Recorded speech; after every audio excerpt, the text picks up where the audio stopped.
શ્રી કિષ્કિંધાકાંડ સર્ગ 36-37। લક્ષ્મણના ક્રોધથી ભભૂકતા કઠોર વચનો સાંભળીને થરથરી ઉઠેલો સુગ્રીવ હાથ જોડીને બોલ્યો, હે લક્ષ્મણ, હું રામની મારા પર કૃપા વડે જ આ સઘળો વૈભવ મેળવી શક્યો છું। હું તો ભૂલ્યો નથી, વળી રઘુનંદનના ઉપકારનો બદલો વાળવાની કોની શક્તિ છે? મારી સહાયતા તો રઘુવીરે મને આપેલી મોટાઈ છે। રાવણનો વધ કરવાની શક્તિ રામ સિવાય બીજા કોઈનામાં નથી। રામના ધનુષના ટંકારવથી તો સમગ્ર સૃષ્ટિ ધ્રુજી ઉઠે છે। તેમને ક્યાં બીજા કોઈની સહાયની જરૂર છે? છતાં હું વાનરોની સેના લઈને તેઓ આજ્ઞા કરશે તેમ કાર્ય કરીશ। આથી લક્ષ્મણ થોડા શાંત થયા અને બોલ્યા, હે વાનરોના રાજા, તારા જેવો વિવેકી મિત્ર મેળવીને મારા ભાઈ ધન્ય બન્યા છે। આથી તારા રાજ્યની સમૃદ્ધિ સુખેથી ભોગવ। તારી સહાય લઈને રામ ટૂંક સમયમાં જ શત્રુ સાથે સંગ્રામ કરી વિજય મેળવશે। તું તારા કાર્યમાં હવે ઉતાવળ કર અને મારી સાથે આવીને મારા ભાઈ રામને મળ, જેથી તેમનો સ્ત્રી વિયોગથી પ્રાપ્ત થયેલો શોક દૂર થાય। રામને શોકથી દુઃખી થઈ વિલાપ કરતા ન જોઈ શકવાને કારણે મેં અહીં તને ક્રોધપૂર્વક કઠોર વચનો કહ્યા છે, તે ભૂલી જા। હવે તું જલ્દીથી તૈયાર થા।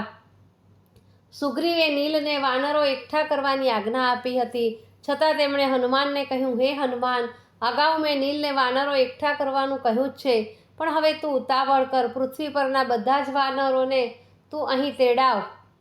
હે હનુમાન, મારી આજ્ઞા થતાં 10 દિવસમાં જે વાનર સમૂહ અહીં નહીં આવી જાય તેમને દેહાંત દંડની સજા ફરમાવ। હે હનુમાન, તારા સેવકોમાં જે મોટા દેહવાળા છે, ભયાનક રૂપવાળા છે અને સર્વ માર્ગના જાણકાર છે, તેમને તું સત્વરે આ દૂત કાર્ય માટે મોકલી આપ। તાત્કાલિક રાજાની આજ્ઞાનો અમલ કરવા હનુમાનજીએ વાનરોને આજ્ઞા આપી અને દસે દિશામાં રવાના કર્યા। ક્ષણ માત્રમાં તો આકાશ માર્ગે ઉપડી ગયા। તેઓ સમુદ્રના દ્વીપોમાં ગયા, પર્વતો પર ગયા, વનોમાં ગયા, નદી સરોવરના તટ ઉપર ગયા અને ત્યાં રહેતા વાનરોને રાજા સુગ્રીવની આજ્ઞા કહી સંભળાવી। મહારાજ સુગ્રીવની કાળ જેવી ભીષણ આજ્ઞા સાંભળીને સર્વ વાનર યુથપતિઓ પોતપોતાના સૈન્યો લઈને કિષ્કિંધા તરફ ચાલી નીકળ્યા। અંજન પર્વત પર રહેતા શ્યામ વર્ણવાળા મહાબળવાન 3 કરોડ વાનરો રામના કાર્ય માટે નીકળ્યા। અસ્તાચળ પર્વત પરથી 10 કરોડ વાનરો નીકળ્યા। કૈલાસના ઊંચા શિખરો પરથી 10 અબજ કેશવાળીવાળા વાનરો રવાના થયા। હિમાલય પર્વત પરથી અનેક વાનર ટોળાઓ રામના કાર્ય માટે કિષ્કિંધા તરફ રવાના થયા।